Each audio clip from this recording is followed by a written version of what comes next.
Bonsoir, mes amis. I hope you're having a very good Wednesday today. I am over here getting ready to do the second part of Hemingway. I'm very excited to have you guys here and then continue on with our journey. Everyone, no matter how prepared I am, no matter how hard I try, there's still a little bit more that can always be improved. And that is the best part about learning, is knowing that there is always more to do, always more to learn. I hope you guys are having a pretty good Wednesday. It's hump day, which is, we're glad to have that. But then the other thing, I think, the weather. I don't know how it's been for you, but the weather for me has kind of like chillaxed a little bit over here. It really has. It's getting cooler again. August is not as, oof, August. But to me, honestly, I think July was a bit much this year. July was more of a heat thing than August, really. At least it's been my experience. Yesterday, we did the first part of Hemingway because I'm breaking it down into 3 sections: the old man and the sea. Today, we're going to continue with that and get more into the story.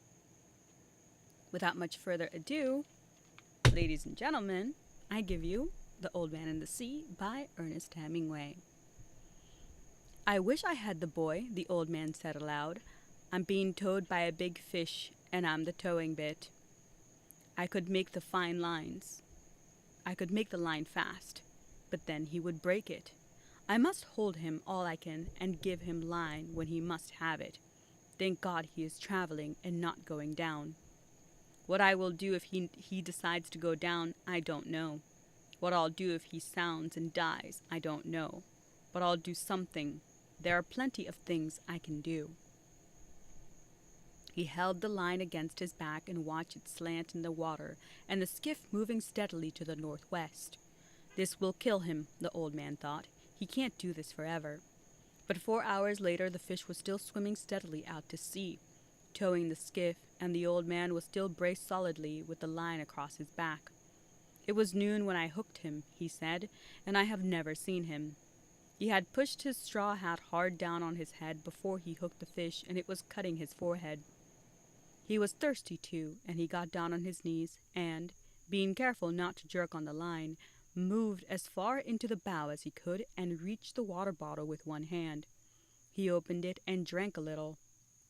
Then he rested against the bow. He rested sitting on the unstepped mast and sail, and tried not to think but only to endure. Then he looked behind him and saw that no land was visible. That makes no difference, he thought. I can always come in on the glow from Havana. There are 2 more hours before the sun sets, and maybe he will come up before that. If he doesn't, maybe he will come up with the moon. If he does not do that, maybe he will come up with the sunrise. I have no cramps, and I feel strong. It is he that has a hook in his mouth. But what a fish to pull like that. He must have his mouth shut tight on the wire. I wish I could see him.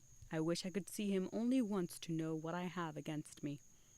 The fish never changed his course nor his direction all that night, as far as a man could tell from watching the stars.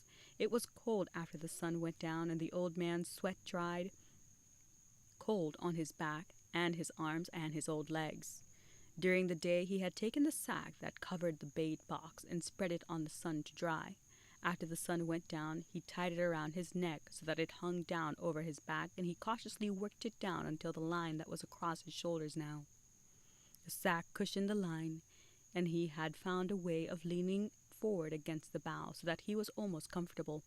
The position actually was only somewhat less intolerable, but he thought of it as almost comfortable. I can do nothing with him, and he can do nothing with me, he thought, not as long as he keeps this up. Once he stood up and urinated over the side of the skiff and looked at the stars and checked his course. The line showed like a phosphorescent streak in the water, straight out from his shoulders. They were moving more slowly now, and the glow of Havana was not so strong, so that he knew the current must be carrying them to the eastward. If I lose the glare of Havana, we must be going more to the eastward, he thought. For if the fish's course held true, I must see it for many more hours. I wonder how the baseball came out in the Grand Leagues today, he thought. It would be wonderful to do this with a radio. Then he thought, think of it always.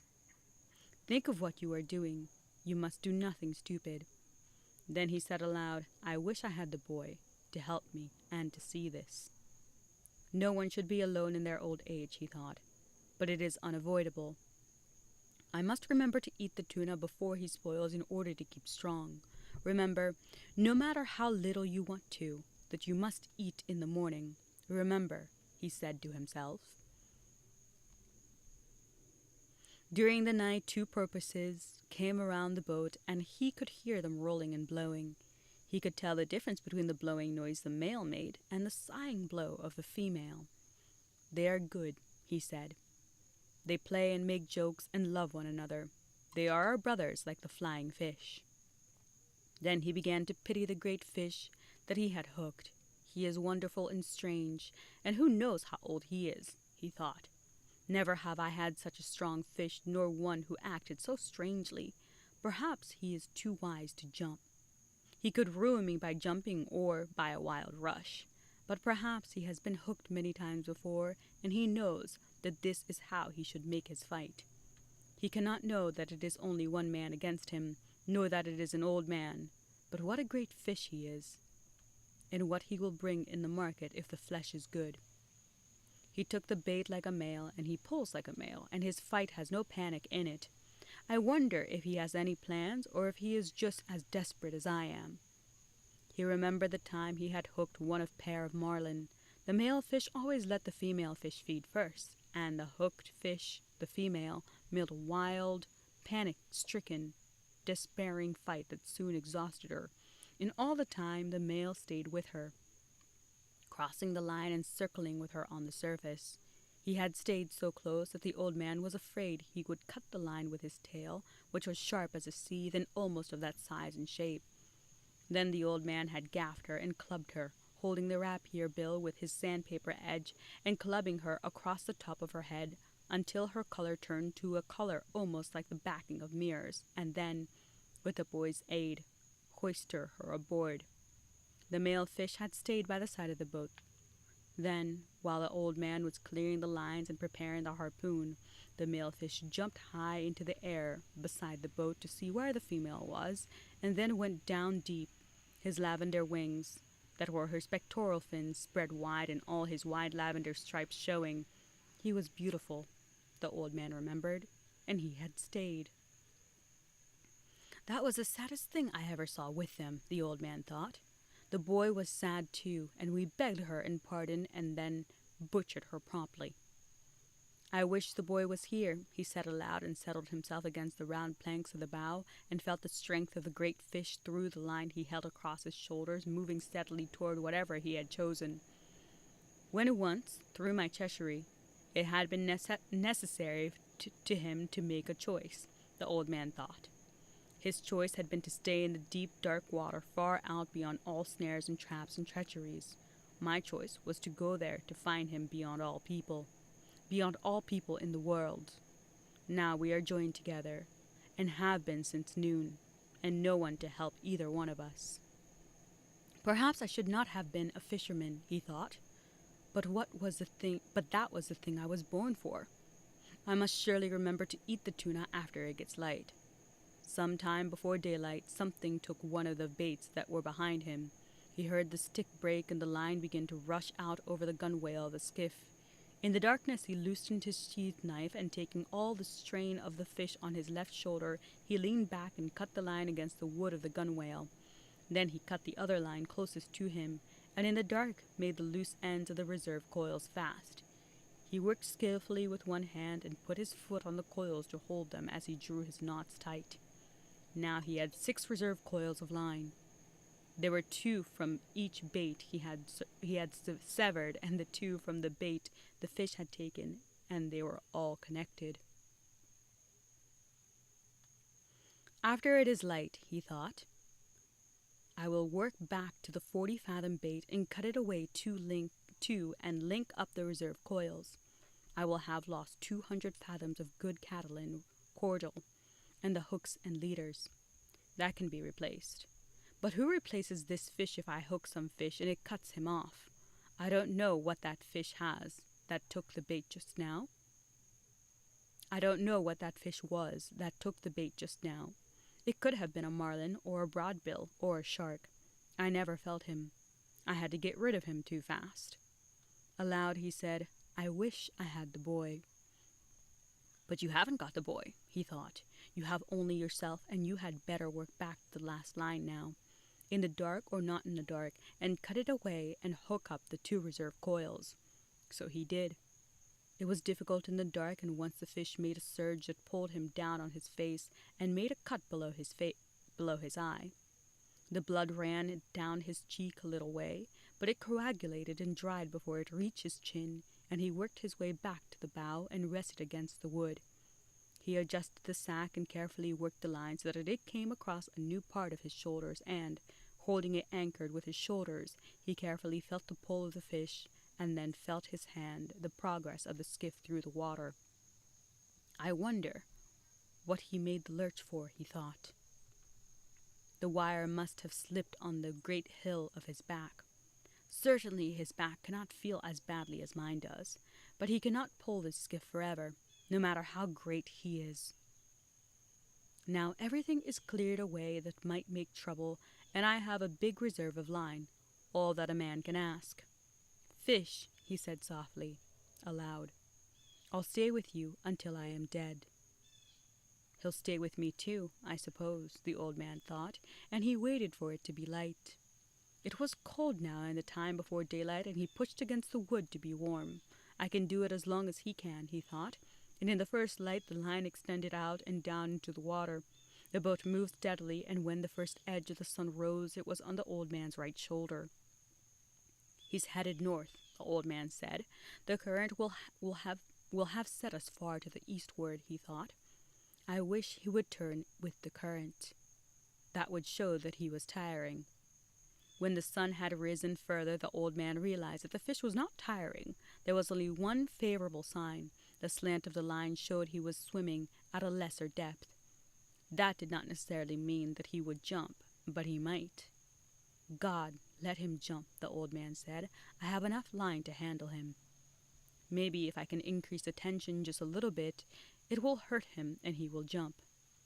He thought, now that it is daylight, let him jump so that he'll fill the sacks along his backbone with air, and then he cannot go deep to die. He tried to increase the tension, but the line had been taut up to the very edge of the breaking point since he had hooked the fish, and he felt the harshness as he leaned back to pull, and knew he could put no more strain on it. It must not jerk it ever, he thought. Each jerk widens the cut the hook makes, and then when he jumps, he might throw it. Anyway, I felt better with the sun, and for once I do not have to look into it. There was yellow weed on the line, but the old man knew that only made an added drag, and he was pleased. It was the yellow gulf weed that had made so much phosphorescence in the night. Fish, he said, I love you and respect you very much, but I will kill you dead before this day ends. Let us hope so, he thought. A small bird came toward the skiff from the north. He was a warbler, and flying very low over the water. The old man could see that he was very tired. The bird made the stern of the boat and rested there. Then he flew around the old man's head and rested on the line where he was more comfortable. How old are you? The old man asked the bird. Is this your first trip? The bird looked at him, then he spoke. He was too tired even to examine the line and he teetered on it as his delicate feet gripped it fast. It's steady, the old man told him. It's too steady. You shouldn't be that tired after a windless night. What are birds coming to? The hawks, he thought, that come out to sea to meet them. But he said nothing of this to the bird, who could not understand him anyway, and who would learn about the hawks soon enough.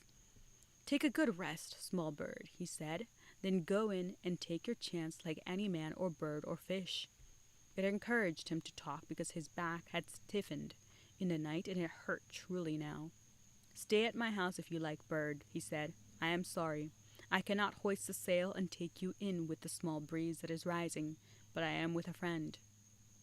Just then the fish gave a sudden lurch that pulled the old man down onto the bow, and would have pulled him overboard if he had not braced himself and given more line. The bird had flown up when the line jerked, and the old man had not even seen him go. He felt the line carefully with his right hand, and noticed his hand was bleeding. Something hurt him then. He said aloud and pulled back on the line to see if he could turn the fish. But when he was touching the breaking point, he held steady and settled back against the strain of the line. "You're feeling it now, fish," he said, "and so, God knows, am I." He looked around for the bird now because he would have liked him for company. The bird was gone. "You did not stay long," the man thought, "but it is rougher here where you are going until you make the shore. How did I let the fish cut me with that one quick pull he made? I must be getting very stupid, or perhaps I was looking at the small bird and thinking of him. Now I will pay attention to my work, and then I must eat the tuna so that I will not have a failure of strength. I wish the boy were here, and that I had some salt," he said aloud. Shifting the weight of the line to his left shoulder and kneeling carefully, he washed his hand in the ocean and held it there, submerged, for more than a minute, watching the blood trail away and the steady movement of the water against his hand as the boat moved. "He has slowed much," he said. The old man would have liked to keep his hand in the salt water longer, but he was afraid of another sudden lurch by the fish, and he stood up and braced himself and held his hand up against the sun. It was only a lion bird that had cut his flesh, but it was in the working part of his hand. He knew he would need his hand before this was over, and he did not like to be cut before it started. "Now," he said, when his hand had dried, "I must eat the small tuna. I can reach him with the gaff and eat him here in comfort." He knelt down and found the tuna under the stern with the gaff and drew it toward him, keeping it clear of the coiled lines. Holding the line with his left shoulder again, and bracing on his left hand and arm, he took the tuna off the gaff hook and put the gaff back in place. He put one knee on the fish and cut strips of dark red meat longitudinally from the back of the head to the tail. They were wedge-shaped stripes, and he cut them from next to the backbone down to the edge of the belly. When he had cut 6 strips, he spread them out on the wood of the bow, wiped on his trousers, and lifted the carcass of the bonito by the tail and dropped it overboard. "I don't think I can eat an entire one," he said, and drew his knife across one of the strips. He could feel the steady hard pull of the line, and his left hand was cramped. It drew up tight on the heavy cord, and he looked at it in disgust. "What kind of hand is that?" he said. "Cramp then if you want. Make yourself into a claw. It will do you no good." "Come on," he thought, and looked down into the dark water at the slant of the line. "Eat it now, and it will strengthen the hand. It is not the hand's fault, and you have been many hours with the fish, but you can stay with him forever. Eat the bonito now." He picked up a piece and put it in his mouth and chewed it slowly. It was not unpleasant. Chew it well, he thought, and get all the juices. It would not be bad to eat with a little lime or with lemon or with salt. "How do you feel, hand?" he asked the cramped hand that was almost as stiff as rigor mortis. "I'll eat some more for you." He ate the other part of the piece that he had cut in two. He chewed it carefully and then spat out the skin. "How does it go, hand? Or is it too early to know?" He took another full piece and chewed it. "It is a strong, full-blooded fish," he thought. "I was lucky to get him instead of a dolphin. Dolphin is too sweet. This is hardly sweet at all, and all the strength is still in it. There is no sense in being anything but practical, though," he thought. "I wish I had some salt. And I do not know whether the sun will rot or dry what is left, so I had better eat it all, although I am not hungry. The fish is calm and steady. I will eat it all, and then I will be ready." "Be patient, hand," he said. "I do this for you. I wish I could feed the fish," he thought. "He is my brother, but I must kill him and keep strong to do it. Slowly and conscientiously he ate all the wedge-shaped stripes of fish. Strips of fish. He straightened up, wiping his hand on his trousers. Now he said, "You can let the cord go, hand, and I will handle him with the right arm alone until you stop that nonsense." He put his left foot on the heavy line that the left hand had held and lay back against the pole against his back. "God help me to have the cramp go," he said, "because I do not know what the fish is going to do. But he seems calm," he thought, and following his plan. "But what is his plan?" he thought, "and what is mine? Mine I must improvise to his because of his great size. If he will jump, I can kill him, but he stays down forever. Then I will stay down with him forever." He rubbed the cramped hand against his trousers and tried to gentle the fingers, but it would not open. "Maybe it will open with the sun," he thought. "Maybe it will open when the strong raw tuna is digested. If I have to have it, I will open it, cost whatever it costs. But I do not want to open it now by force. Let it open by itself and come back of its own accord. After all, I abused it much in the night when it was necessary to free and untie the various lines." He looked across the sea and knew how alone he was now. But he could see the prisms in the dark water and the lines stretched ahead in the strange undulation of the calm. The clouds were building up now for the trade wind, and he looked ahead and saw a flight of wild ducks etching themselves against the sky over the water, then blurring, then etching again, and he knew no man was ever alone on the sea. He thought of how some men feared being out of sight of land in a small boat, and knew they were right in the months of sudden bad weather. But now they were in hurricane months, and when there are no hurricanes, the weather of hurricane month is the best of all the year. If there is a hurricane, you always see the signs of it in the sky for days ahead. If you are at sea, they do not see it ashore because they do not know what to look for, he thought. The land must make a difference too, in the shape of the clouds. But we have no hurricane coming now. He looked at the sky and saw the white cumulus built like friendly piles of ice cream, and high above were thin feathers of the cirrus against the high September sky. "Light brisa," he said. "Better weather for me than for you, fish." His left hand was still cramped, but he was unknotting it slowly. "I hate a cramp," he thought. "It is a treachery of one's own body. It is humiliating before others to have a diarrhea from ptomaine poisoning or to vomit from it. But a cramp?" He thought of it as a calambre. Humiliates oneself, especially when one is alone. If the boy were here, he could rub it for me and loosen it down from the forearm, he thought. But it will loosen up. Then with his right hand he felt the difference in the pull of the line before he saw the slant change in the water. Then, as he leaned against the line and slapped his left hand hard and fast against his thigh, he saw the line slanting slowly upward.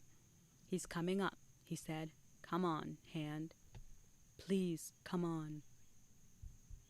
The line rose slowly and steadily, and then the surface of the ocean bulged ahead of the boat, and the fish came out. He came out unendingly, and water poured from his sides. He was bright in the sun, and his head and back were dark purple, and in the sun the stripes on his sides, showed wide and a light lavender. His sword was as long as a baseball bat and tapered like a rapier, and he rose his full length from the water and then re-entered it, smoothly, like a diver, and the old man saw the great seethed blade of his tail go under, and the line commenced to race out. "He is 2 feet longer than the skiff," the old man said. The line was going out fast but steadily, and the fish was not panicked. The old man was trying with both hands to keep the line just inside of breaking strength. He knew that if he could not slow the fish with a steady pressure, the fish could take out all the line and break it. "He is a great fish, and I must convince him," he thought. "I must never let him learn his strength, nor what he could do if he made his run. If I were him, I would put in everything now and go until something broke. But, thank God, they are not as intelligent as we who kill them, although they are more noble and more able. The old man had seen many great fish. He had seen many that weighed more than 1,000 pounds, and he had caught 2 of that size in his life, but never alone. Now alone, and out of sight of land, he was fast to the biggest fish that he had ever seen and bigger than he had ever heard of, and his left hand was still as tight as the gripped claws of an eagle. It will uncramp, though, he thought. It will uncramp to help my right hand. There are 3 things that are brothers. There are 3 things that are brothers. The fish in my 2 hands. It must uncramp. It is unworthy of it to be cramped. The fish had slowed again and was going at his usual pace. I wonder why he jumped, the old man thought. He jumped almost as though to show me how big he was. I know now. Anyway, he thought, I wish I could show him what sort of man I am. But then he would see the cramped hand. Let him think I am more than I am, and I will be so. I wish I was the fish, he thought, with everything he has against only my will and my intelligence. He settled comfortably against the wood and took his suffering as it came, and the fish swam steadily and the boat moved slowly through the dark water. There was a small sea rising with the wind coming up from the east, and at noon the old man's left hand was uncramped. Bad news for you, fish, he said, and shifted the line over the sacks that covered his shoulders. He was comfortable but suffering, although he did not admit the suffering at all.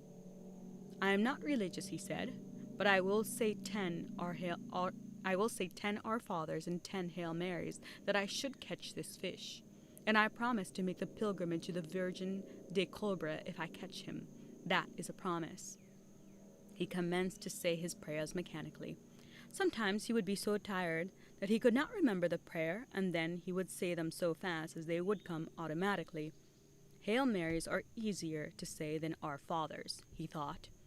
Hail Mary, full of grace, the Lord is with thee. Blessed art thou among women, and blessed is the fruit of thy womb, Jesus. Holy Mary, Mother of God, pray for us sinners now and at our hour of death. Amen. Then he added, Blessed Virgin, pray for the death of this fish, wonderful though he is.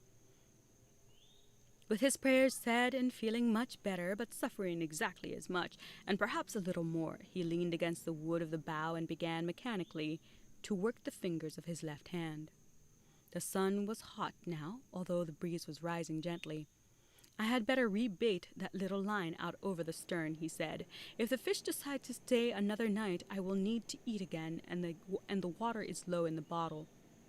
I don't think I can get anything but a dolphin here, but if I eat him fresh enough, he won't be bad. I wish a flying fish would come on board tonight, but I have no light to attract them. A flying fish is excellent to eat raw, and I would not have to cut him up. I must save all my strength now. Christ, I did not know he was so big. I'll kill him, though, he said, in all his greatness and his glory. Although it is unjust, he thought. But I will show him what a man can do and what a man endures. I told the boy I was a strange old man, he said. Now is when I must prove it. The 1,000 times that he had proved it meant nothing. Now he was proving it again. Each time was a new time, and he never thought about the past when he was doing it. I wish he'd sleep and I could sleep and dream about the lions, he thought. Why are the lions the main thing that is left? Don't think, old man, he said to himself. Rest gently now against the wood and think of nothing. He is working. Work as little as you can. It was getting in the afternoon, and the boat still moved slowly and steadily, but there was an added drag now from the easterly breeze, and the old man rowed gently with the small sea, and the hurt of the cord across his back came to him easily and smoothly. Once in the afternoon the line started to rise again, but the fish only continued to swim at a slightly higher level. The sun rose on the old man's left arm and shoulder and on his back, so he knew the fish had turned east of north. Now that he had seen him once, he could picture the fish swimming in the water with his purple pectoral fins set wide as wings and the great erect tail slicing through the dark. I wonder how much he sees at that depth, the old man thought. His eye is huge and a horse. with much less eye, can see in the dark. Once I could see quite well in the dark, not in the absolute dark, but almost as a cat sees. The sun and his steady movement of his fingers had uncramped his left hand now completely, and he began to shift more of the strain to it, and he shrugged the muscles of his back to shift the hurt of the cord a little. "If you're not tired, fish," he said aloud. "You must be very strange." He felt very tired now, and he knew the night would come soon, and he tried to think of other things. He thought of the big leagues. To him, they were the Grand Liga, and he knew that the Yankees of New York were playing the Tigres of Detroit. "This is the second day now that I do not know the result of the juego," he thought, "but I must have confidence, and I must be worthy of the great DiMaggio, who does all things perfectly, even with the pain of the burn spur in his heel." What is a burn spur? He asked himself. "En la escuela de hueso. We do not have them. Can it be as painful as the spur of a fighting cock in one's heels? I do not think I could endure that, or the loss of an eye, or the loss of the eye and of both eyes, and continue to fight as the fighting cocks do. Man is not much beside the great birds and beasts. Still, I would rather be that beast down there in the darkness of the sea. Unless sharks come," he said aloud. "If sharks come, God pity him and me. Do you believe the great DiMaggio would stay with a fish as long as I will stay with this one?" he thought. "I am sure he would, and more since he is young and strong. Also, his father was a fisherman, but would the burn spur hurt him too much?" "I do not know," he said aloud. "I never had a burn spur." As the sun set, he remembered to give himself more confidence. The time in the tavern at Casablanca, when he had played the hand game with the great Negro from Cienfuegos, who was the strongest man on the docks. They had gone one day and one night with their elbows on a chalk line on the table, and their forearms straight up and their hands gripped tight. Each one was trying to force the other's hand down on the table. There was much betting, and people went in and out of the room under the kerosene lights, and he had looked at the arm and hand of the Negro and at the Negro's face. They changed the referees every 4 hours after the first 8, so that the referees could sleep. Blood came out from under the fingernails of both his and the Negro's hands, and they looked each other in the eye and at their hands and forearms, and the bettors went in and out of the room and sat on high chairs against the wall and watched. The walls were painting bright blue, and were of wood, and lamps threw their shadows against them. The Negro's shadow was huge, and it moved on the wall as the breeze moved the lamps. The odds would change back and forth all night, and they fed the Negro rum and lighted cigarettes for him. Then the Negro, after the rum, would try for a tremendous effort, and once he had the old man, who was not an old man then, but was Santiago el Campeon, nearly 3 inches off balance. But the old man had raised his hand up to dead even again. He was sure then that he had the Negro, who was a fine man and a great athlete, beaten. And at daylight, when the bettors were asking that it be called a draw and the referee was shaking his head, he had unleashed his effort and forced the hand of the Negro down and down until it rested on the wood. The match had started on a Sunday morning and ended on a Monday morning. Many of the bettors had asked for a draw because they had to go to work on the docks loading sacks of sugar or at the Havana Coal Company. Otherwise, everyone would have wanted it to go to a finish, but he had finished it anyway and before anyone had to go to work.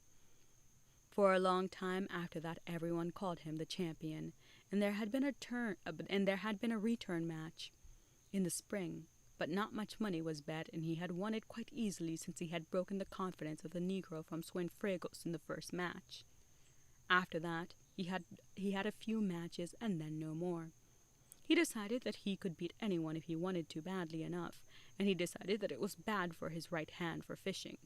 He had tried a few practice matches with his left hand, but his left hand had always been a traitor and would not do what he called on it to do, and he did not trust it. The sun will bake it out well now, he thought. It should not cramp on me again unless it gets too cold in the night. I wonder what this night will bring. An airplane passed over on its course to Miami, and he watched his shadow scarring up those schools of flying fish. With so much flying fish, there should be dolphin, he said, and leaned back on the line to see if it was possible to gain any on his fish. But he could not, and it stayed at the hardness and water drops shivering that preceded breaking. The boat moved ahead slowly, and he watched the airplane until he could no longer see it. It must be very strange in an airplane, he thought. I wonder what the sea looks like from that height. They should be able to see the fish well if they do not fly too high. I would like to fly very slow, at 200 fathoms high, and see the fish from above. In the turtle boats I was in the cross trees of the masthead, and even at that height I saw much. The dolphin look greener from there, and you can see their stripes and their purple spots, and you can see all the school as they swim. Why is it that all the fast-moving fish of the dark current have purple backs and usually purple stripes or spots? The dolphin looks green, of course, because he is really golden, but when he comes to feed, truly hungry, purple stripes show on his side as on a marlin. Can it be anger, or the greater speed he makes that brings them out? Just before it was dark, as they passed a great island of Sargasso weed, that heaved and swung in the light sea as though the ocean were making love with something under a yellow blanket, his small line was taken by a dolphin. He saw it first when it jumped in the air, true gold in the last of the sun, and bending and flapping widely in the air.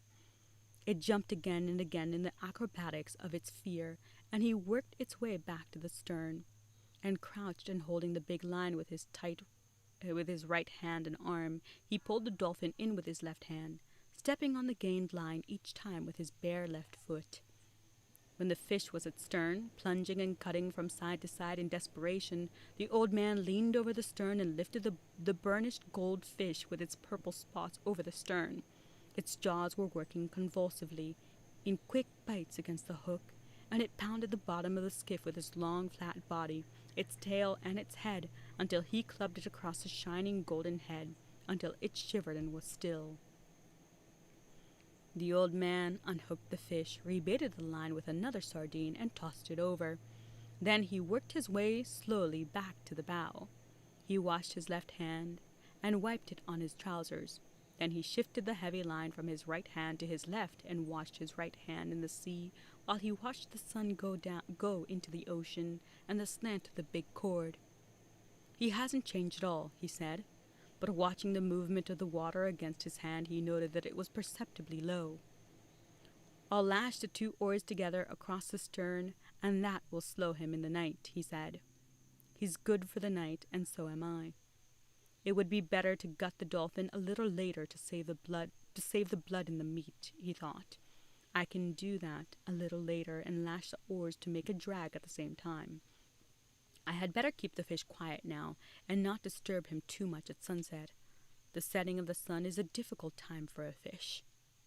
He let his hand dry in the air, then grasped the line with it and eased himself as much as he could and allowed himself to be pulled forward against the wood so that the boat took the strain as much or more than he did. I'm learning how to do it, he thought. This part of it anyway. Then, too, remember he hasn't eaten since he took the bait, and he is huge and needs much food. I have eaten the whole bonito. Tomorrow I will eat the dolphin. He called it dorado. Perhaps I should eat some of it when I clean it. It will be harder to eat than the bonito. But, then, nothing is easy. How do you feel, fish? He asked aloud. I feel good, and my left hand is better, and I have food for a night and a day. Pull the boat, fish. He did not truly feel good because the pain from the cord across his back had almost passed pain and gone into a dullness that he mistrusted.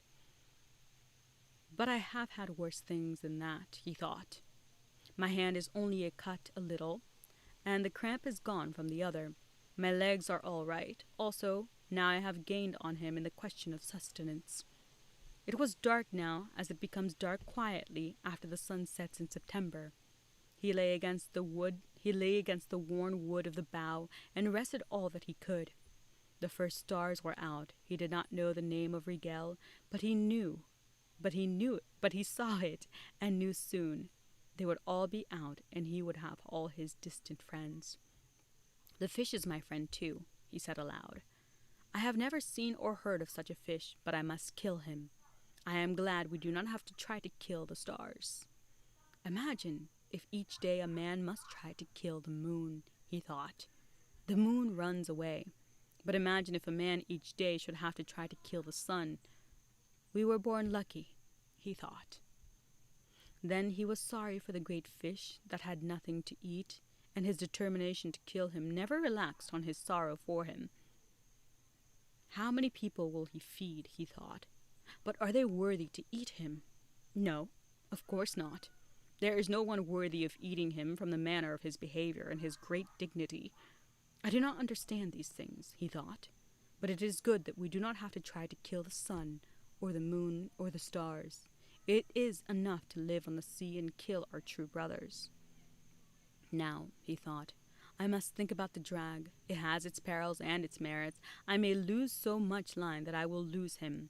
If he makes his effort and the drag made by the oars is in place and the boat loses all her lightness prolongs both our suffering. But it is safety, since he has great speed and he has never yet employed. No matter what passes, I must gut the dolphin so he does not spoil and eat some of him to be strong. Now I will rest an hour more and feel that he is solid and steady before I move back to the stern to do the work and make the decision. In the meantime, I can see how he acts and if he shows any changes. The oars are a good trick, but it has reached the time to play for safety.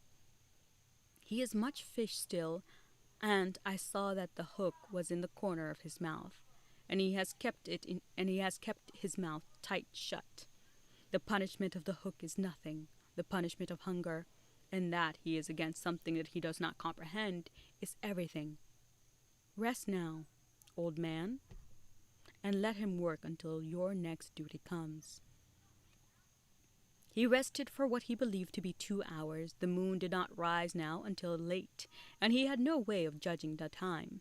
Nor was he really resting except comparatively. He was still bearing the pull of the fish across his shoulders, but he placed his left hand on the gunwale of the bow and confined more and more of the resistance of the fish to the skiff itself.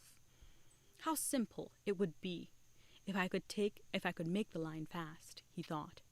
But with one small lurch he could break it.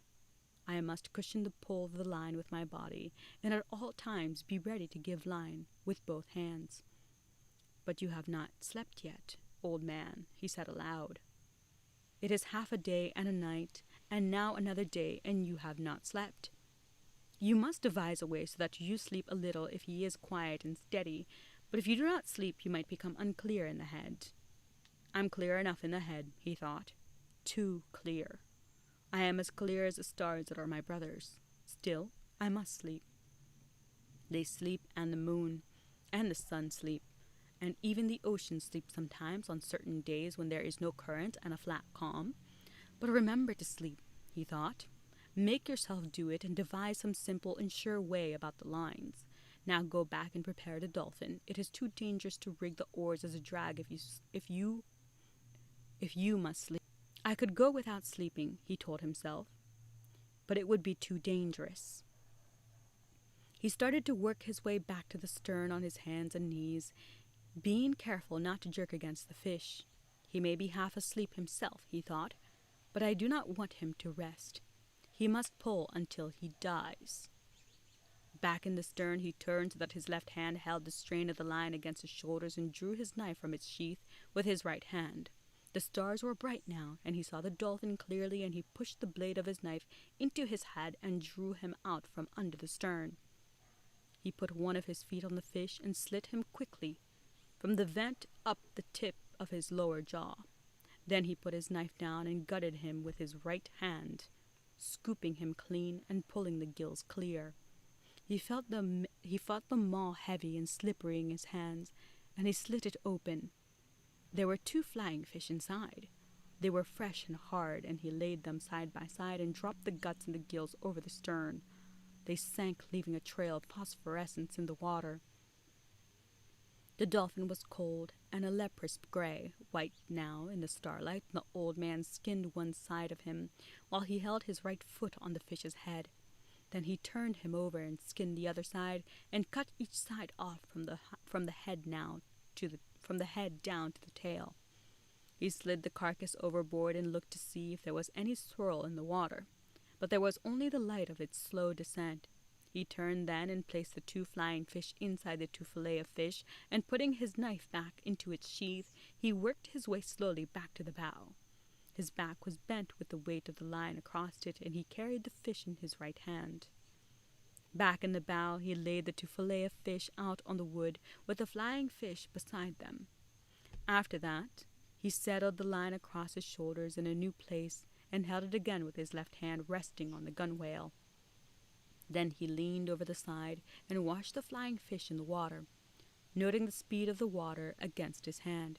His hand was phosphorescent from skinning the fish, and he watched the flow of the water against it.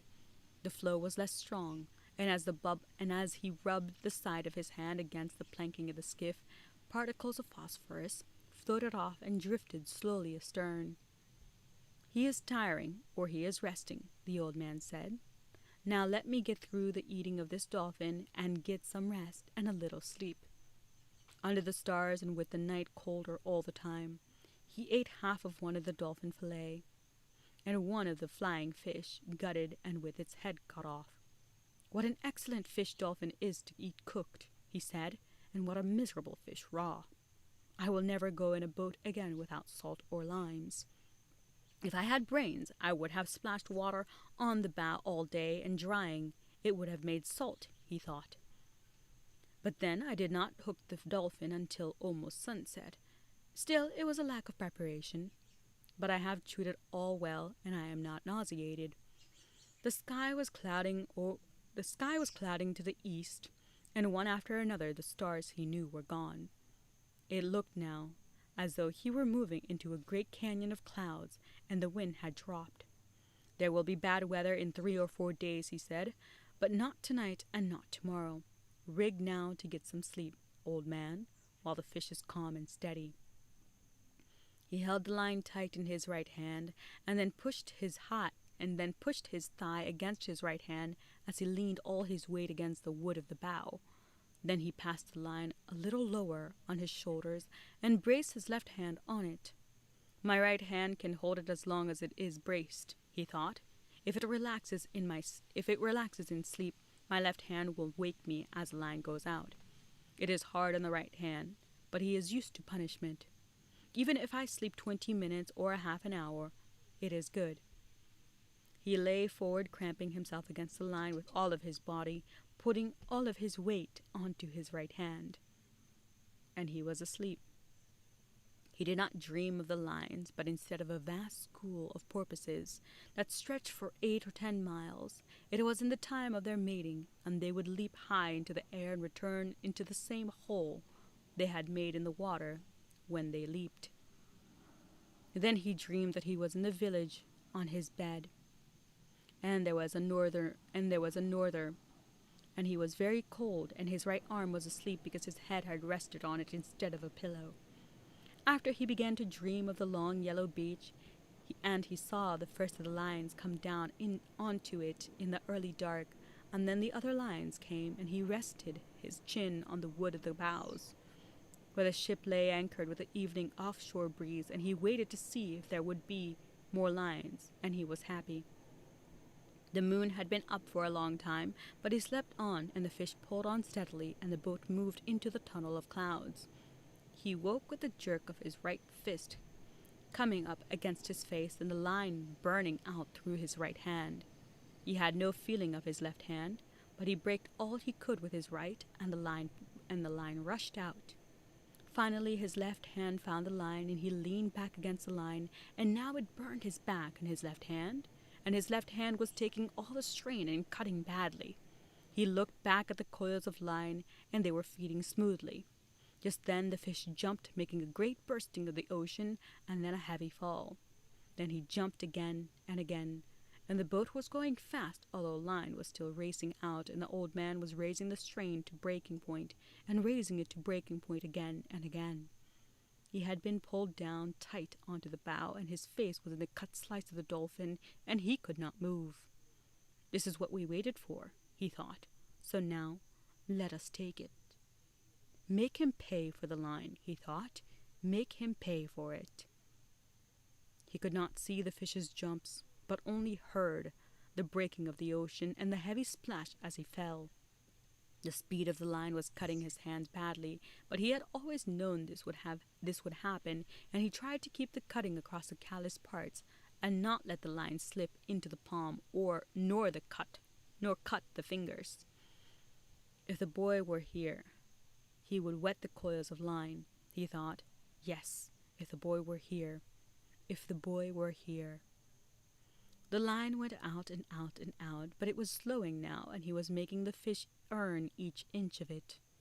Now he got his head up from the wood and out of the slice of fish that his cheek had crushed. Then he was back on his knees, and then he rose slowly to his feet. He was seeding line, but more slowly all the time. He worked back to where he could feel with his foot the coils of line that he could not see. There was plenty of line still, and now the fish had to pull the friction of all that new line through the water. Yes, he thought. And now he has jumped more than a dozen times and filled the sacks along his back with air, and he cannot go down deep to die where I cannot bring him up. He will start circling soon, and then I must work on him. I wonder what startled him so suddenly. Could it have been hunger that made him desperate? Or was he frightened by something in the night? Maybe he suddenly felt fear. But he was such a calm, strong fish, and he seemed so fearless and so confident. It is strange. You better be fearless and confident yourself, old man, he said. You're holding him again, but you cannot get line. But soon he has to circle. The old man held him with his left hand and his shoulders now, and stooped down and scooped up water in his right hand to get the crushed dolphin flesh off his face. He was afraid that it might nauseate him, and he would vomit and lose his strength. When his face was clean, he washed his right hand in the water over the side, and then let it stay in the salt water while he watched the first light come before the sunrise. He's headed almost east, he thought. That means he is tired and going with the current. Soon he will have to circle. Then our true work begins. After he judged that his right hand had been in water long enough, he took it out and looked at it. It is not bad, he said, and pain does not matter to a man. He took hold of the line carefully so that it did not fit into any of the fresh line cuts, and shifted his weight so that he could put his left hand into the sea on the other side of the skiff. You did not do so badly for something worthless, he said to his left hand, but there was a moment when I could not find you. Why was I not born with two good hands, he thought. Perhaps it was my fault in not training that one properly, but God knows, he has had enough chances to learn. He did not do so badly in the night, though, and he was only cramped once. If he cramps again, let the line cut him off. When he thought that he knew that he was not being clear-headed, and he thought he should chew some more of the dolphin. But I can't, he told himself. It is better to be light-headed than to lose your strength from nausea. And I know I cannot keep it if I eat it, since my face was in it. I will keep it for an emergency until it goes bad. But it is too late to try for strength now, through nourishment. You're stupid, he told himself. Eat the other flying fish. It was there, cleaned and ready, and he picked it up with his left hand and ate it, chewing the bones carefully and eating all of it down to the tail. He has more nourishment than almost any fish, he thought. At least the kind of strength that I need. Now I have done what I can, he thought. Let him begin to circle, and let the fight come. The sun was rising for the third time since he had put to sea when the fish started to circle. He could not see by the slant of the line that the fish was circling. It was too early for that. He just felt a faint slackening of the pressure of the line, and he commenced to pull on it gently with his right hand. It tightened, as always, but just then he reached the point where it would break. Line began to come in. He slipped his shoulders and head from under the line and began to pull in line steadily and gently.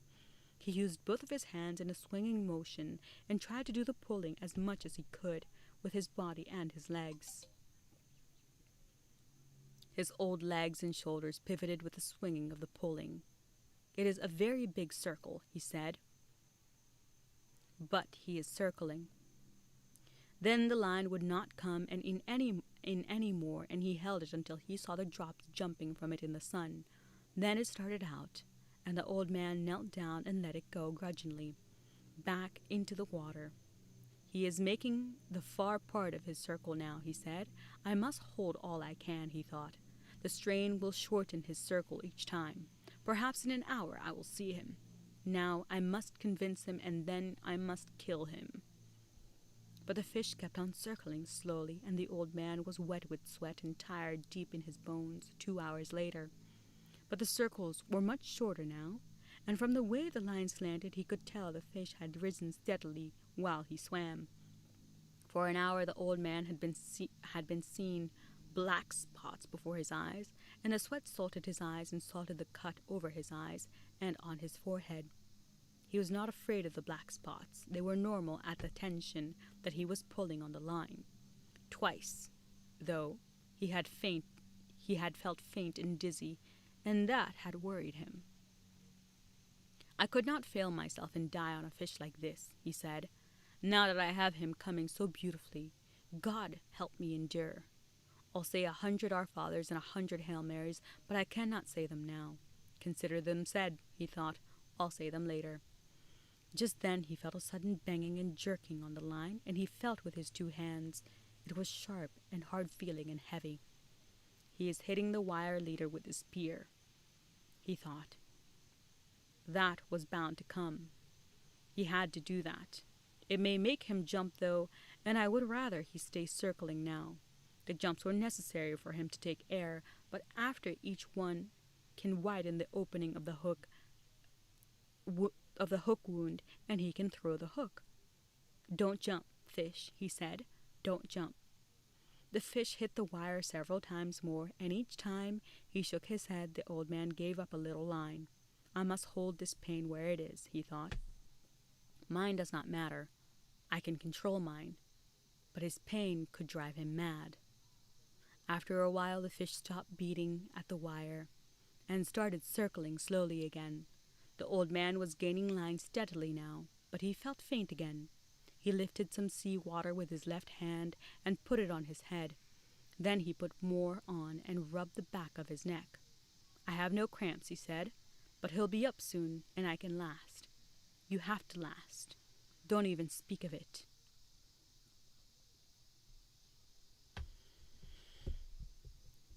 The Old Man and the Sea, Part 2. Oh, my goodness. What did we learn?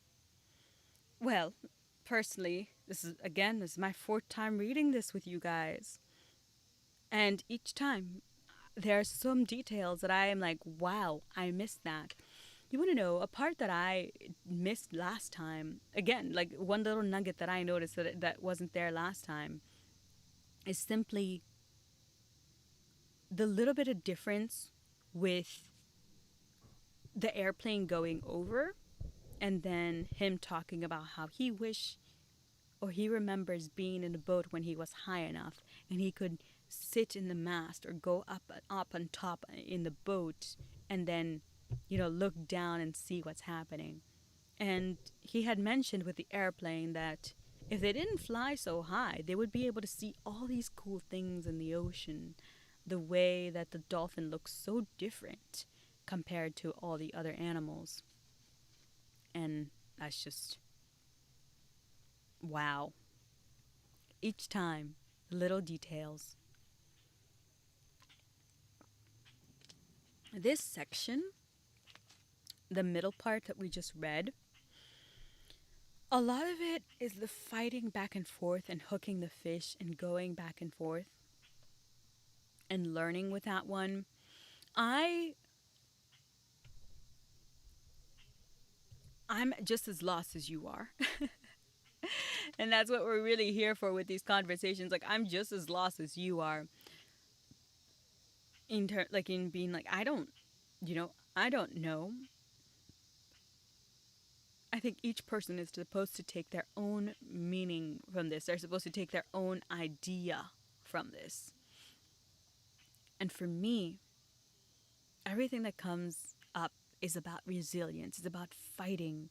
It's about all the things that we do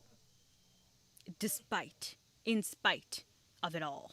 Like, we could fail and we may not succeed, but man endures.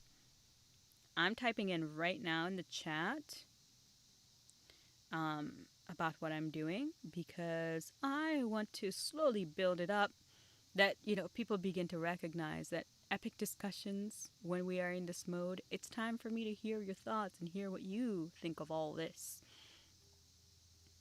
And,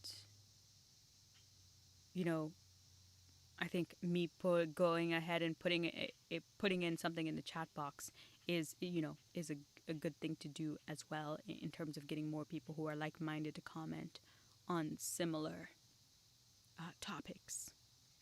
Hemingway's discussion of the old man and the sea. The old man and the sea. Perfect. There's a couple of things on here that I also learned. Like, again, I'm just chilling out. I'm gonna chillax with you guys now. We're just gonna talk, really. And, I'm happy to talk more about the old man and the sea, but I think everybody understands and gets the idea from it. It's about perseverance against all odds. And even when it appears that there is no more to do and one is unable to go on, they still do. That's really what I'm getting from this. But I'm playing around with the chat ball, with the chat box, and I'm gonna put in exclamation 8-ball, and it's gonna tell me how smart, or it has an automatic reply of like how smart it thinks I am. I'm gonna say how smart is Epicworthy, because it's just the name of our chat. Epicworthy. Oh, by the way, you guys, if you enjoyed this show, please hit a like and a subscribe. I always forget to do it because I'm so in the groove with everything that, like, by the time I like turn off the camera and I leave and I'm like, oh, oops. I should have said something. I should have said, hey. Ooh, what does it say? The answer is within yourself, Kipo. Well, Streamlabs, that's just lame. That was not a good answer. But yeah, it's little things like this. Ooh, exclamation point vibe. How about that one? Exclamation point vibe. When you do that, let's see what it does. Vibes or vibe? Does it do anything for that one? I don't think it does anything for that one. Yeah, but I have to slowly program everything and like make the chat box more fun. And one of the things like I'm kind of looking into is like points and doing little things where it tells you how smart you are, or when you can like battle things out with each other in the chat box. I'm so excited to be in the chat box one day and just be battling with people, like, just for fun, like, But Hemingway, going back to it, and now that you get an understanding a little bit of the chat box and how it works and how I'm going to be in this chat box talking with you, I'm going to be here for a minute, just for a minute, seeing how this would turn out, because I'm very curious. But the whole Hemingway thing, the old man and the sea, I really wanted to put it down into words because I know that many of us have heard of Hemingway, but few of us really have an opportunity nowadays to sit down and read the book. So I wanted to put it in word form. And when you get a moment, when you're in the car, you can just put it on and keep driving, and get it, get an opportunity to just review it and see what you think from it and what you get out of it. But for me, aside from the message of the novel, of the short story itself, what I got from this book, the understanding and the learning about fish, there's a lot. There's a lot to learn in that. But the jellyfish, or the man of war, the turtles eating the jellyfish, and them talking about you know how different way there are many different forms of tuna, but they only refer to them as tuna until they take it to the market. I didn't know about sharks and people drinking shark blood and it being good for you. I didn't know that. This book makes me think of how beneficial villages are. In this passage, we didn't, in this section reading, we didn't talk about as much about the village, but last time, we were starting off that the old man lives in a village and he has many people who care for him and are kind to him. And yes, this book really has made me think about humans and how we interact with each other, and what a village used to provide, and the things that we have lost, you know, by not having a village. But the old man, being in his mind and hearing everything that he's saying to himself, that at one time he was at the top of his game. At one time he was, living the glory days in the story when he's talking about fighting the black man and, the arm wrestling, and how the next time that he fought this guy, his spirit had already been weakened, and that's why he was able to win so easily.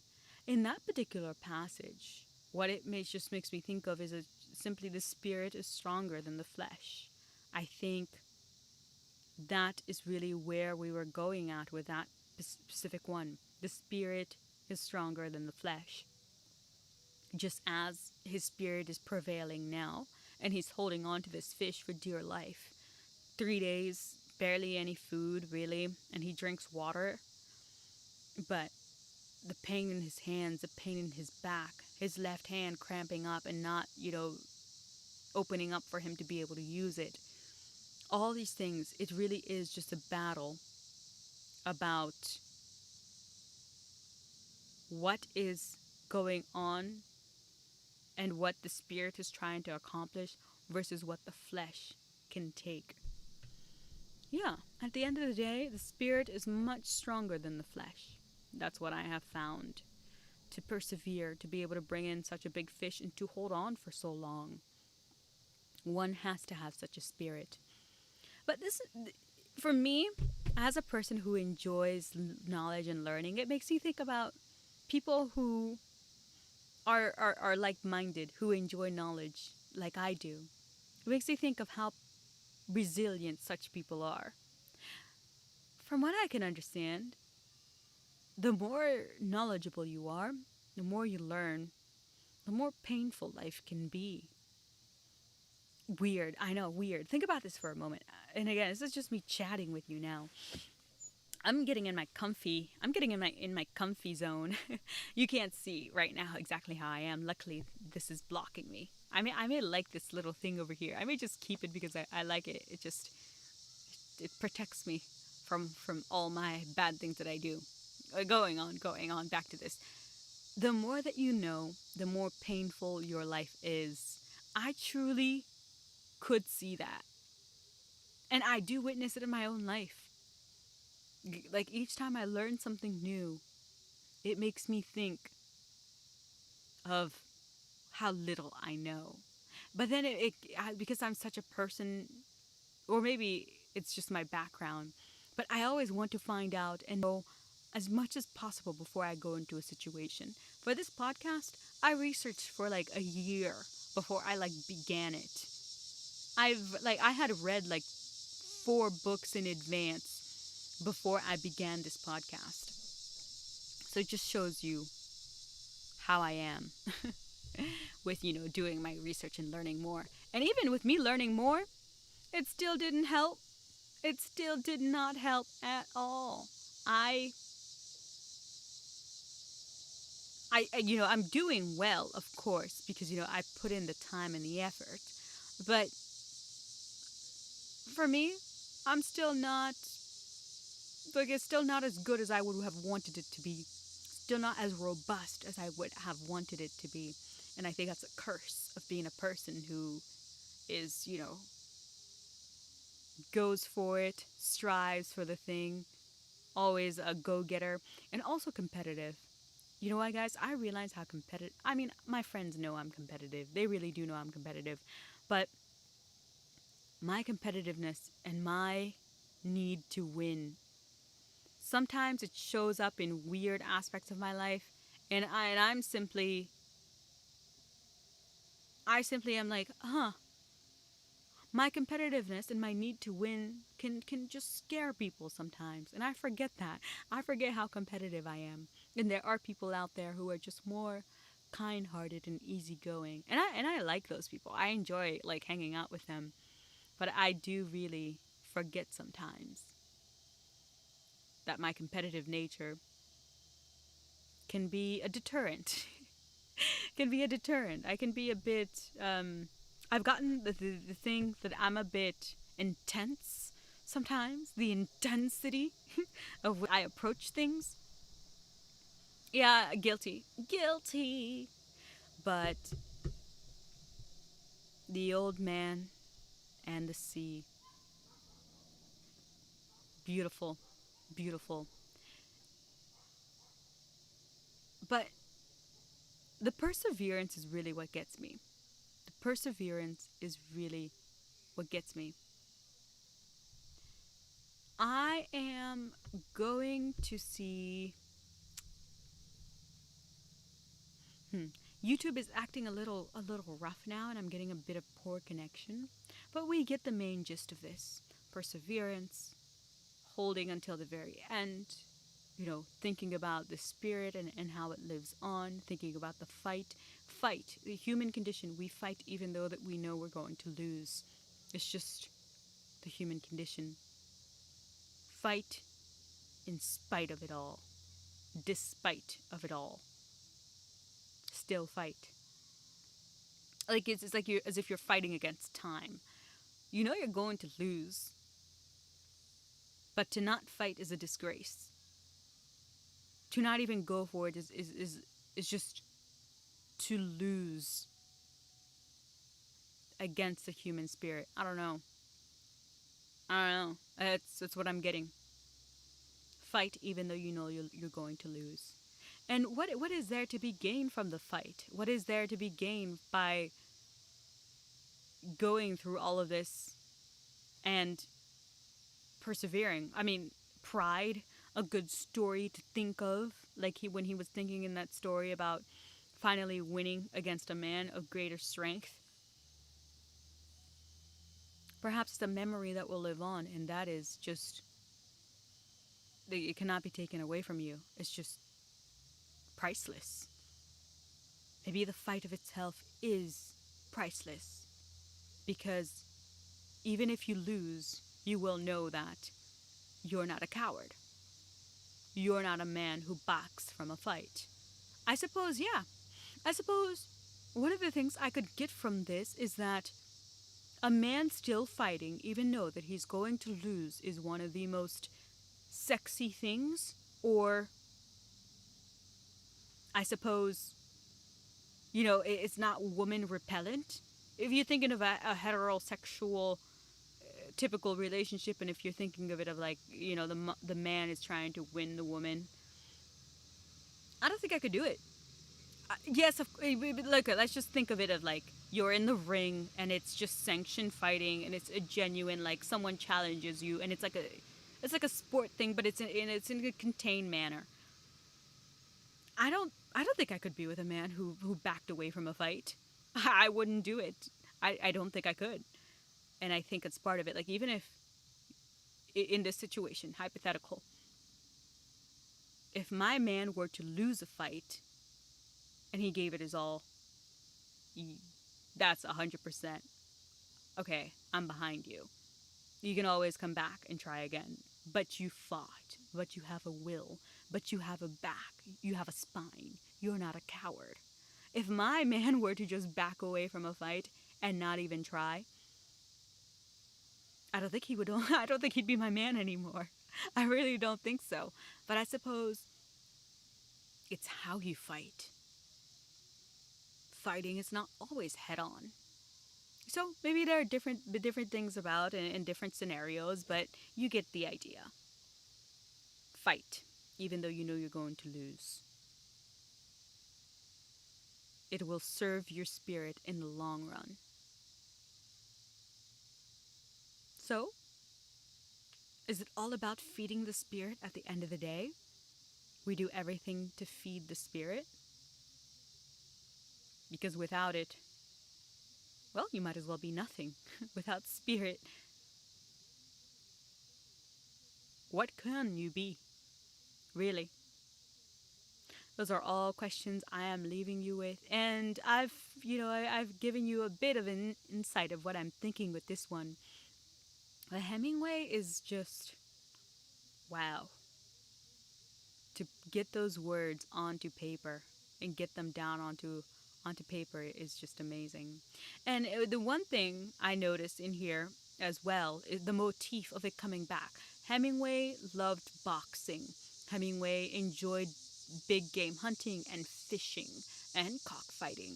In this novel, in this short story, he manages to get like arm wrestling, which is kind of fighting, like kind of boxing a little bit.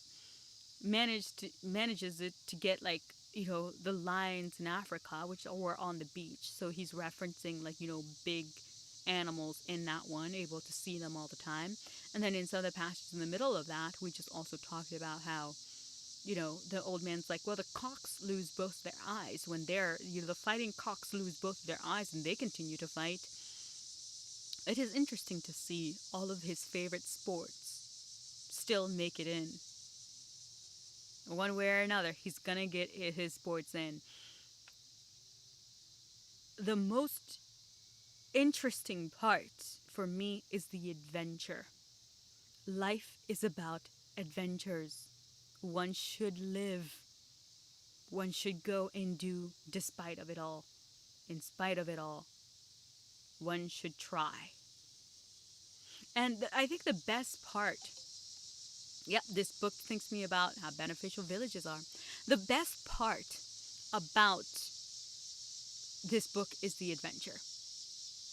We've heard of the old man and the sea, and we've probably heard about the fish part and that he's struggling against a fish. And this story still goes on, even though we know that he loses in the end. And oops, I almost spoiled it. Oh my gosh. Okay. Oh my gosh. Jesus. See, it's you probably already knew, though. You probably already vaguely knew. Just don't watch this part. Okay, maybe when I put out the video, I'll go out and I'll put disclaimer. Don't listen to me past this part. But it won't matter much anyways. But yes, adventure. I am an adventurous soul, and I'm on here talking with you, and I'm trying to make my dreams come true. Of course, you've gotten it from me right now, that I am an adventurous soul.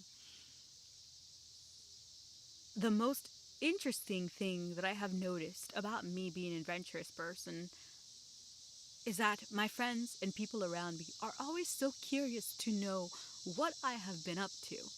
And we love stories and we love adventure. And I think that's part of the reason why this story lives on. Not only because it's so well written, but because of what it captures. I think the reason why it lives on so well is because of the sense of adventure. Is that the old man never gave up. When you would have expected him to fold, he did not.